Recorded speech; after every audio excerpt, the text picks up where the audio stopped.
The ocean breeze carried the scent of roasted turkey through the open windows of the Malibu beach house. Thanksgiving 2024. And my sister Victoria had outdone herself with the decorations, fall leaves scattered across the dining table, pumpkins on every surface, and enough food to feed an army. She'd always been the hostess, the organizer, the one who took charge. I stood in the kitchen, watching her direct our mother and brother like a general commanding troops. At 35, Victoria had perfected the art of appearing successful: designer clothes, perfectly highlighted hair, a husband who worked in finance. She lived in a modest condo in Santa Monica, but acted like she owned half of California. "Emily, can you at least try to be useful?" Victoria's voice cut through my thoughts. "The wine glasses need to go on the table." I nodded quietly, gathering the crystal stemware. At 32, I'd learned that silence was often the best response to Victoria's barbs. Let her think what she wanted, let them all think what they wanted. My brother Marcus arrived with his wife Jennifer and their 2 kids. He worked as a mid-level manager at a tech startup, always talking about the big exit that never seemed to come. He clapped me on the shoulder as he passed. "Still doing the bookkeeping thing?" he asked. Not unkindly. "Mom said you're working from home now?" "Something like that," I replied, pouring wine. The truth was more complicated. I did work from home, as the CEO of Martinez Property Holdings, a company I'd built over the past 8 years. But they didn't need to know that. They'd decided long ago that I was the quiet one, the simple one, the daughter who'd never quite lived up to the family's expectations. Dad had understood. Before he passed away in 2022, he'd spent the last 3 years of his life teaching me everything he knew about real estate investment. While Victoria planned elaborate parties and Marcus chased startup dreams, I'd spent weekends with Dad, learning about property law, market analysis, and the art of the deal. "Emily's happy doing her little accounting work," Mom said, patting my hand as she passed. "Not everyone needs to be ambitious." I smiled and said nothing. Dinner was the usual affair. Victoria dominated the conversation, talking about her upcoming vacation to Tuscany. Marcus complained about his boss. Jennifer showed everyone photos of their kids' soccer achievements. I ate my turkey and listened, contributing the occasional nod or brief comment. Then came dessert, and everything changed.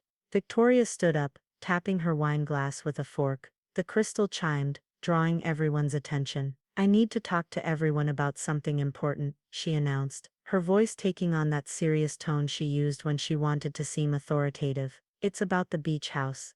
I set down my fork slowly. "Dad's been gone for 2 years now," Victoria continued, "and we've been avoiding this conversation. But it's time to be practical. This property is worth a fortune, and we all know Dad left it to all 3 of us." Marcus straightened in his chair. "You're talking about selling?" "I've already spoken to a realtor," Victoria said, pulling out her phone. "Gemma Hartwell. She's the top agent in Malibu. Properties like this, 4 bedrooms, direct beach access, 3,200 square feet. They're going for 8 to 12 million right now." Mom gasped. 12 million. "That's 4 million each," Marcus said, doing the math quickly. His eyes lit up. "That would change everything. Jennifer and I could finally buy a real house, get the kids into better schools." "Exactly," Victoria interrupted. "We all need this money. It's just sitting here, and none of us can afford the property taxes or maintenance on our own. The smart move is to sell and split it 3 ways." I took a sip of water, feeling all eyes turned to me. "Emily," Mom prompted, "what do you think?" "I think Victoria should have consulted everyone before calling a realtor," I said quietly. Victoria waved her hand dismissively. "I'm just being proactive. Someone has to take charge of these things. You know how you are, you'd put this off forever." "The property taxes alone are $85,000 a year," Marcus added, clearly already sold on the idea. "Plus insurance, maintenance, utilities. None of us can carry that burden." "I've been handling the property taxes," I said. Victoria laughed. "What? On your bookkeeping salary?" "Emily, be serious. Mom's probably been helping you." Mom looked confused. "I haven't. The point is," Victoria cut in, "we need to be realistic. Gemma can list it next week. The market's hot right now, and properties with this kind of ocean frontage don't last. We could have offers within days." She pulled out a folder, spreading papers across the table. I had Gemma draw up a preliminary market analysis. She thinks we could get $11.5 million, maybe more if we stage it properly. That's $3.8 million each, minus her 6% commission. Marcus was already calculating on his phone. After commission and closing costs, we'd each walk away with about $3.6 million. Life-changing money, Victoria agreed. Marcus, you could finally leave that startup. Mom, you could travel like you've always wanted. And Emily, she paused, her tone becoming patronizing. You could get your own place, maybe take some business courses, really invest in yourself. I already have my own place, I said. That studio in Culver City, Victoria scoffed. Emily, you deserve better than 400 square feet. With this money, you could actually build a life. My phone buzzed in my pocket. I glanced at the screen. David Thornton, my property attorney. His timing was impeccable. I need to take this, I said, standing. Now? Victoria frowned. We're in the middle of a family discussion. It'll just be a moment. I answered the call, keeping my voice calm. Hello, David. Emily, I apologize for calling on Thanksgiving. David's voice came through clearly, but I received an urgent message from a Gemma Hartwell. She's claiming to represent the sellers of the Malibu property at 27850 Pacific Coast Highway. She's requesting documentation to proceed with the listing. The table had gone quiet. Victoria was watching me, irritation creasing her face. What did you tell her? I asked. Nothing yet. I wanted to confirm with you first. Should I inform Miss Hartwell that she's been given incorrect information about the property ownership? I looked at Victoria, at Marcus, at my mother's confused expression. Put it on speaker, David. I set the phone on the table. David's voice filled the room, professional and clear. Miss Hartwell called my office 3 times today, increasingly agitated. She claims that Victoria Martinez told her she has the authority to sell the property. I informed her that Victoria Martinez has no legal standing to sell property she doesn't own. Victoria's face went pale. What are you talking about? Dad left the beach house to all 3 of us. Actually, David continued, his tone unchanged. Thomas Martinez sold the property located at 27850 Pacific Coast Highway to his daughter Emily Martinez on February 14, 2019, for the sum of $4.2 million. The sale was recorded with Los Angeles County on February 20, 2019. Emily has been the sole legal owner for 5 years and 9 months. The wine glass slipped from Victoria's hand, shattering against the hardwood floor. No one moved to clean it up. Marcus stared at me. That's not possible. Dad would have told us. Your father and Emily agreed to keep the transaction private, David explained. It was a legitimate sale, fully documented, with all taxes paid. Emily assumed all financial responsibility for the property in 2019, including property taxes, insurance and maintenance. $4.2 million, Mom whispered. Emily, where would you get $4 million? From Martinez Property Holdings, David answered before I could speak. Emily's company, which she founded in 2016. The company currently manages a portfolio of 17 residential and commercial properties across Los Angeles County, with a combined value of approximately $47 million. The silence was absolute. Victoria found her voice first. This is insane. This is some kind of fraud. Emily doesn't own a company. She does bookkeeping from home. I do bookkeeping, I said quietly, for my properties, and my tenants, and my investments. David's voice continued from the speaker. I have the documentation here if anyone would like to review it. The deed transfer, the sale agreement, the corporate filings for Martinez Property Holdings, the property tax payments, all public record. Marcus's face had gone from shock to calculating. Wait, if you bought the house in 2019, Dad was still alive. Why would he sell it to you? This was the part I'd dreaded. I picked up my phone,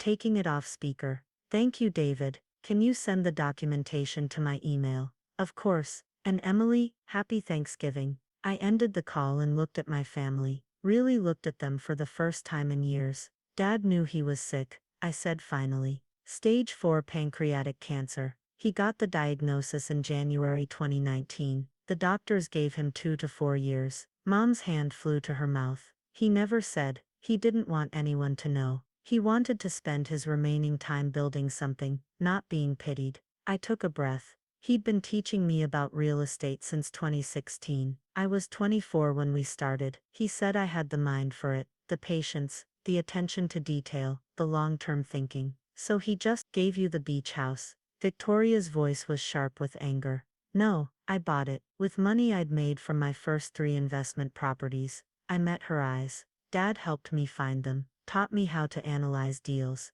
how to negotiate, how to manage tenants. But I put up the money, I took the risks, I did the work. 3 properties before the beach house, Marcus said slowly. How? I started small. A duplex in Inglewood that needed work. I lived in one unit and rented the other, used the rental income and my savings to buy a second property, then a third. Dad co-signed the first loan, but I paid every mortgage payment myself. Victoria was shaking her head. This doesn't make sense. You were 24. Where did you get the down payment for even one property? I worked 3 jobs in college, I said, graduated debt-free with $50,000 saved. Dad matched it. That was enough for my first down payment. Everything else I built on my own. While we all thought you were just wasting your life. Marcus's voice held a note of something I couldn't quite identify. I never said I was wasting my life. You assumed, all of you. I looked around the table. Victoria, you asked me once what I did all day at home. I told you I managed properties. You laughed and said, like a landlord, and I said yes. You decided that meant I collected rent for someone else's building. The memory seemed to hit Victoria like a slap. Marcus, you've asked me about my work dozens of times. I've always told you the truth. I run a property management company. You heard property management, and decided that meant I answered phones for a real estate office. Marcus looked down at his plate. And Mom, I turned to my mother, who had tears streaming down her face. You've told everyone I do bookkeeping from home. I do. I keep books for 17 properties, manage maintenance requests, handle tenant relations, analyze market trends, and make acquisition decisions. I just never corrected your assumption that I worked for someone else. Why? Mom's voice broke. Why didn't you tell us? Because Dad asked me not to. The words came out harder than I intended. He wanted to see how you'd all treat me if you thought I was unsuccessful. He wanted to know who would love me for myself, not for what I had. Victoria stood abruptly, her chair scraping against the floor. So this was some kind of test, some sick game Dad played. It wasn't a game, I said firmly. It was a lesson. Dad built his wealth from nothing. He grew up poor, worked construction, saved every penny, and bought his first property when he was 30. By the time he was 50, he owned this beach house and 4 other properties. He sold them all before he got sick, gave most of the money to charity, and sold this house to me at market value. Why? Marcus asked. Why sell to you specifically? Because I was the only one who ever asked him how he did it. My voice was steady now. Victoria, you were busy building your social media presence and planning destination weddings. Marcus, you were chasing the startup dream, always looking for the quick exit. Neither of you ever sat down with Dad and asked him to teach you what he knew. That's not fair, Victoria protested. Isn't it? When was the last time either of you visited Dad before he got sick? I mean really visited, not just showed up for holidays. The silence answered for them. I spent every Saturday with him for 3 years, I continued. We'd drive around Los Angeles, looking at properties. He'd quiz me on cap rates and cash-on-cash returns. He taught me how to read a market, how to spot value, how to negotiate with sellers who didn't even know they wanted to sell yet. I pulled out my own phone, opening a folder of photos. This was Dad in March 2019, 1 month after I bought this house. We were standing on the deck, celebrating the deal closing. I showed them the photo. Dad looked thin but happy, his arm around my shoulders, the ocean behind us. He told me that day that he'd succeeded as a father, that he'd managed to pass on what mattered, not money, but knowledge, not assets, but the ability to build assets. Mom was crying openly now. Victoria had sat back down, her face unreadable. The last 2 years of his life, I said quietly. Dad lived here with me, not in a hospital, not in hospice, here in his beach house, watching the sunset every evening. I took care of him. I managed his pain medication, helped him to the bathroom, held his hand when the pain got bad. Why didn't you tell us he was dying? Marcus's voice was rough. I did. I called you both in January 2020, told you Dad's cancer had progressed, that he had maybe 6 months left. Victoria, you said you'd visit soon. You never did. Marcus, you came once, stayed for an hour, and spent the whole time on your phone dealing with a work crisis. Victoria's head snapped up. That's not February 8th, 2020. You arrived at 2 p.m. and left at 3:15. Dad asked you about your life, your husband, your plans. You talked for 15 minutes, then said you had a dinner reservation you couldn't miss. The precision of the memory seemed to drain the fight from Victoria. Dad died on March 3rd, 2022, I continued. Peacefully in his sleep, in the master bedroom upstairs. I was holding his hand. His last words were, "You did good, kid, better than good." Mom's sobs were the only sound in the room. So no, Victoria, you can't sell this house. You can't sell any of my houses. And you definitely can't hire a realtor to list property you don't own. Victoria's voice was small. Your houses, plural. I pulled up another file on my phone, turning it so they could all see the screen. Martinez Property Holdings currently owns the Malibu Beach House, purchased 2019, current value $12.3 million. A 12-unit apartment complex in Culver City, purchased 2017, current value $8.4 million. Two commercial properties in downtown Los Angeles, purchased 2020 and 2021, combined value $15.2 million.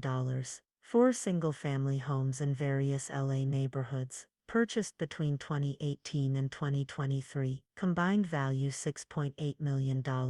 And an 8-unit building in Venice, purchased last month, value $4.1 million. Marcus was doing the math. That's over $47 million. Gross value, yes. Net equity after mortgages is about $23 million. But the properties generate $285,000 in monthly rental income, which covers all mortgages and expenses with enough left over to acquire approximately one new property per year. Jesus Christ, Marcus breathed. You're a millionaire, Victoria said, the words barely audible. I'm a real estate investor who owns properties worth millions. There's a difference. I locked my phone. The properties are investments, not lottery winnings. They require constant management, maintenance and strategic planning. And you do all this from your studio apartment? Mom asked. I don't live in a studio apartment. I live here. I gestured around us. In the beach house, I have since 2019. The studio in Culver City you've all imagined. That's the management office for the Culver City apartment complex. I work there 3 days a week. Victoria's laugh was hollow. So when I've called you feeling sorry for you living in your tiny apartment, I was sitting on the deck, watching the ocean, managing a multi-million-dollar portfolio. I met her eyes. And when you offered to lend me money for a security deposit on a better place, I was closing on a $15 million commercial property downtown.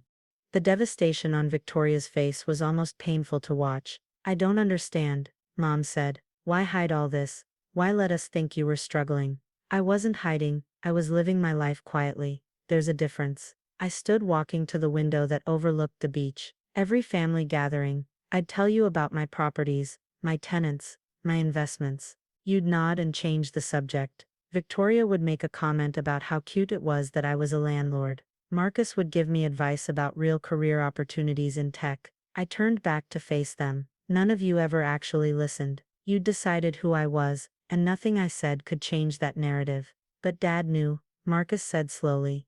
Dad knew everything. Dad built it with me. Every Saturday for 3 years. Every decision, every acquisition, every strategy discussion. I felt the grief rise in my chest. He died knowing I'd be okay. More than okay. He died proud. And we missed all of it, Mom whispered. The silence stretched out, broken only by the sound of waves outside. Finally Victoria spoke, her voice stripped of its usual confidence. What happens now? Now. I considered the question. Now you understand that this house isn't for sale. It'll never be for sale. This is my home, my investment, and my inheritance from a father who trusted me with it. I already told Gemma Hartwell we'd list it, Victoria said weakly. David will handle that. He'll explain to Miss Hartwell that she received incorrect information from someone who had no authority to represent the property owner. She's going to think I'm insane, or a liar. Maybe you should have verified ownership before making promises. The words came out sharper than I intended, but I didn't take them back. Marcus cleared his throat. The money we were counting on was never yours to count on. I returned to the table but remained standing. I'm sorry if you've made plans based on assumptions, but this property has always been mine. Dad left you both other things. The cars, his personal accounts, some stock portfolios. You received those inheritances 2 years ago. $50,000 each, Victoria said bitterly. While you got a $12 million beach house. I bought a $4.2 million beach house that I've spent 5 years paying for, maintaining and improving. It's worth $12 million now because of the work I've put in and the market appreciation. And I didn't get it because I'm special. I got it because I was willing to learn, to work and to sacrifice. Jennifer, Marcus's wife, spoke for the first time. What kind of sacrifice? I looked at her, grateful for the genuine curiosity in her voice. I've never taken a vacation. I drive a 7-year-old Honda. I buy my clothes at Target. Every dollar I make goes back into the properties or into savings for the next acquisition. While Victoria was posting Instagram photos from Cabo, I was replacing water heaters and negotiating with contractors. While Marcus was at tech conferences, I was up at 2 a.m. dealing with burst pipes. That sounds miserable, Victoria muttered. It sounds like building something that lasts. I pulled out a chair and sat down. Dad used to say that wealth isn't what you spend, it's what you build. You two have spent your entire adult lives trying to look successful. I've spent mine actually becoming successful. The truth of it hung in the air. Mom wiped her eyes. I'm so sorry, Emily. I've been so blind. We all have. I don't need apologies. I need you to understand that this isn't a windfall you can claim. This is my life's work. Can I ask something? Marcus leaned forward. The property taxes you mentioned. $85,000 a year. How do you afford that? The beach house generates $28,000 a month in rental income when I rent it out for events and short-term stays. That's $336,000 a year, minus expenses. It more than pays for itself. Victoria's head snapped up. You rent out Dad's house. I rent out my house. Yes, weddings, corporate retreats, film productions. It's a business asset, not a shrine.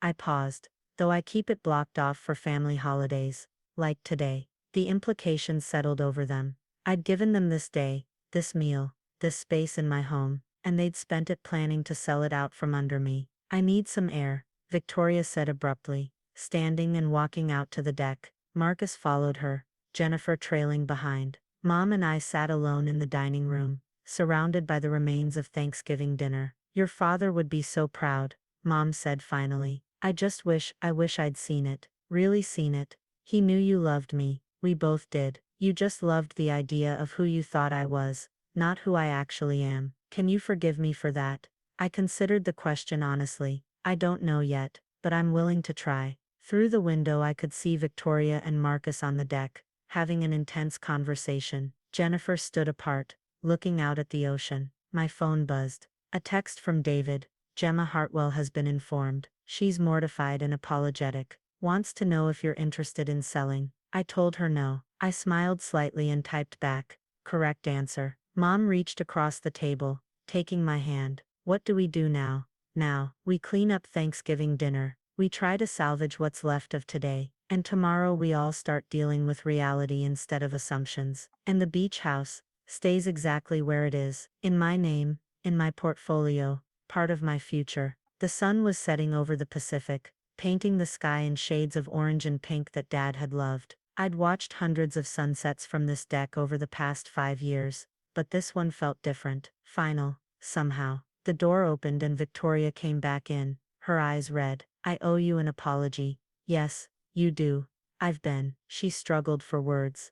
I've been incredibly condescending and dismissive, and I'm sorry. Marcus and Jennifer entered behind her. Marcus looked like he'd aged 10 years in the past hour. I've made a lot of assumptions, he said, about you, about success, about what matters. I was wrong. I nodded slowly. Thank you for saying that. Can I ask? Victoria hesitated. Why did you let us come here? To your house? Why didn't you just tell us to find another venue for Thanksgiving? Because Dad would have wanted family together, and because despite everything you're still my family. Even after I tried to sell your house. Even after that, though if you ever contact a realtor about my property again, I'll have David file a restraining order. Victoria actually smiled. Noted. We stood there awkwardly for a moment, none of us quite sure how to move forward. I have a question. Jennifer said. Those investment properties you mentioned, do you manage them yourself? Most of them, yes. Why? Because Marcus and I have been trying to buy a house for 2 years, and we keep getting outbid. I'm wondering if you have any advice. I looked at Marcus, who shrugged. I clearly don't know anything about real estate. You do. It was an olive branch, tentative but genuine. The market's tough right now, I said, but there are strategies. We could talk about it if you're serious. We're serious, Jennifer said firmly. Victoria cleared her throat. And if someone hypothetically wanted to learn about property investment, would you be willing to teach them? I studied my sister, looking for sarcasm or condescension. I found only genuine humility. Dad taught me everything. I suppose I could pass it on. I paused. But it's real work, Victoria. Early mornings, difficult decisions, unglamorous problems. It's not an Instagram lifestyle. I'm starting to realize that's exactly what I need. She looked around the beach house. Something real. Mom started gathering plates. Well, we have a lot of dishes to wash, and a lot of things to talk about. Might as well start with the dishes. It wasn't forgiveness, not yet. It wasn't a complete reconciliation, but it was a start. As we cleared the table together, my phone buzzed again. A rental inquiry for the beach house. A tech company wanting to book it for a 3-day executive retreat in January. $45,000 for the weekend. I approved the booking and looked around the room. My family was learning to see me clearly for the first time in years. The beach house that Victoria had tried to sell was generating income, even as we spoke. And somewhere, I like to think Dad was watching, proud of the empire we'd built together. The lesson he'd wanted to teach had finally landed. Success wasn't about appearances or approval. It was about building something real, something lasting, something that would stand long after the Thanksgiving dishes were washed and put away. Emily, Mom called from the kitchen. How do you work this fancy dishwasher? I smiled. Let me show you. It's all about understanding the system and using it correctly. Just like real estate, just like family, just like everything Dad had taught me. The ocean outside continued its eternal rhythm, waves rolling in and out, steady and sure. Some things, I'd learned, you couldn't rush. You built them slowly, carefully, one decision at a time, and when the moment came to reveal what you'd built, you let the facts speak for themselves.